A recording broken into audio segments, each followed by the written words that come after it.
মধ্যযুগে শত শত বছর ধরে বিজ্ঞানীরা একটা পদার্থ তৈরি করার জন্য অক্লান্ত পরিশ্রম করেছেন এবং তাদের জীবনের লম্বা একটা সময় এই বস্তুটা তৈরি করার জন্য তারা স্বপ্ন দেখেছেন।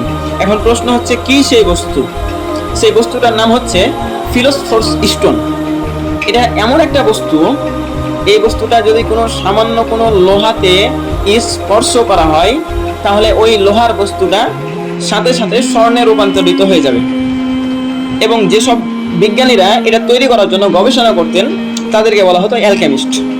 এখন আমাদের কাছে এটা মানে একটা ফালতু গল্প, আমাদের কাছে এই কথার কোনো নাই, মানে নাই, মানে ফালতু একটা গল্প।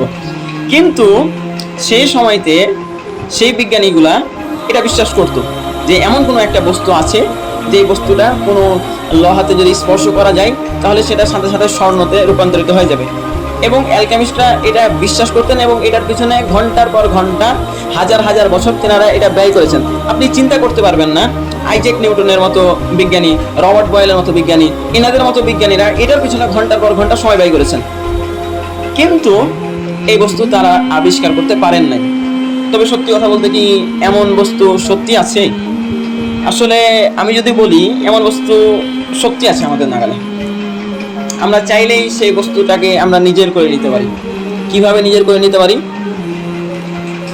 আমার নবী হযরত মুহাম্মদ সাল্লাল্লাহু আলাইহি ওয়াসাল্লাম 1500 বছর আগে আমাদেরকে সেই বস্তুর হদিস দিয়ে গেছেন।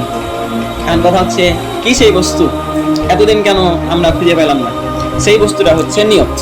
রাসূল সাল্লাল্লাহু আলাইহি ওয়াসাল্লাম বুখারী শরীফের 1 নম্বর হাদিসের মধ্যে বলছেন ইন্নামাল আ'মালু বিন্নিয়াত, নিয়তের কথা বলেছেন।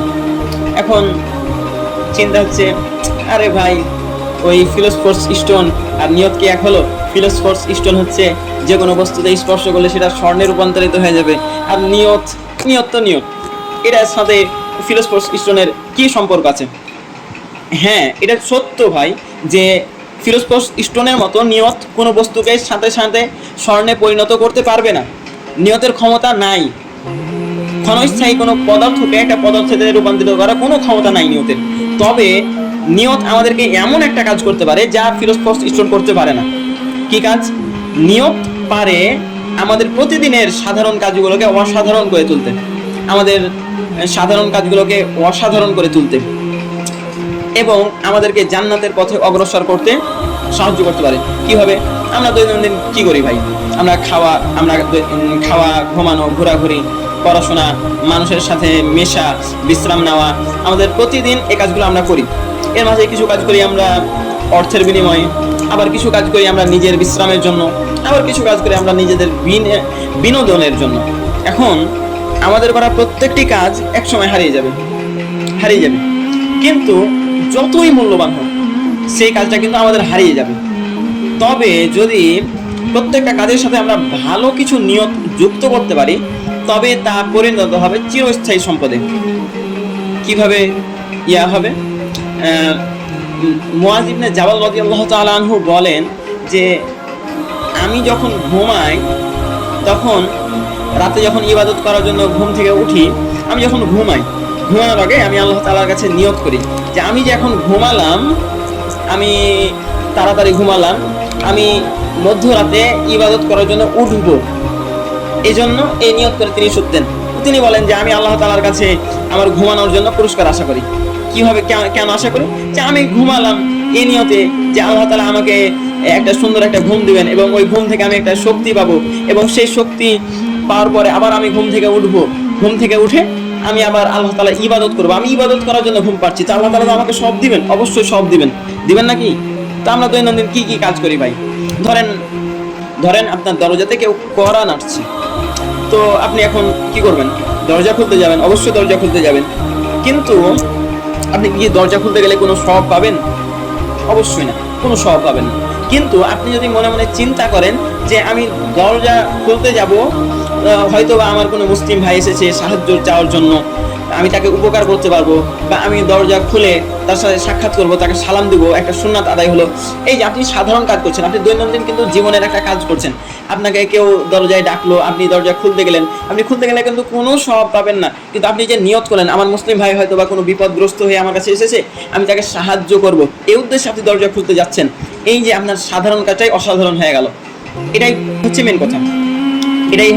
ফিলোসফার স্টোন যেমন স্বর্ণতে পরিণত করতে পারতো, আপনার সাধারণ কাজকে অসাধারণ করতে পারছে আপনার নিয়ত। এই যে আমরা নিজের দৈনন্দিন প্রত্যেকটা কাজকে আমরা সাধারণ থেকে অসাধারণ করে তুলতে পারি। শুধু জাস্ট একটু যদি আমরা চিন্তা করি, আমরা ধরেন অনেকে আমরা মাঠে ঘাটে কাজ করি, তা আমি যখন মাঠে কাজ শুরু করলাম তখন যদি আমি বিসমিল্লাহ বলে কাজ শুরু করি, যদি কাজ আমি শুরু করি, তাহলে আমার কাজের শেষ পর্যন্ত আমি আসলেই কিন্তু আমি কাজ করছি অর্থের বিনিময়ে, কিন্তু আমি যে বিসমিল্লাহ বলে কাজ শুরু করেছি এই জন্য আল্লাহ তাআলা আমাকে সওয়াব দিবেন প্রত্যেকটা কাজের বিনিময়ে। আমি ঘুমাচ্ছি, ঘুমার আগে আমি দোয়া করে শুলাম, এবং আমি চিন্তা করলাম আমি ঘুম থেকে একটা শক্তি সঞ্চারিত হবে আমার শরীরে, তারপর আমি এবার ঘুম থেকে উঠে আল্লাহ তাআলার ইবাদত করব। আমি যে খাচ্ছি, আমি খাওয়ার সময় চিন্তা করবো আমি খাওয়ার পরে এই খাওয়া থেকে আমি শরীরে শক্তি পাবো, এবং সেটা দিয়ে আমি আল্লাহ তাআলার ইবাদত করব। এই যে প্রত্যেকটা কাজ, আমাদের লাইফের প্রত্যেকটা কাজগুলোকে আমরা সাধারণ কাজগুলোকে অসাধারণ করে তুলতে পারি। এভাবে যদি আপনি নিজের জীবনের প্রত্যেকটা সাধারণ কাজকে অসাধারণ করে তুলতে পারেন, ইবাদতের পরিণত করতে পারেন, তাহলে আপনার চাইতে সফল কে?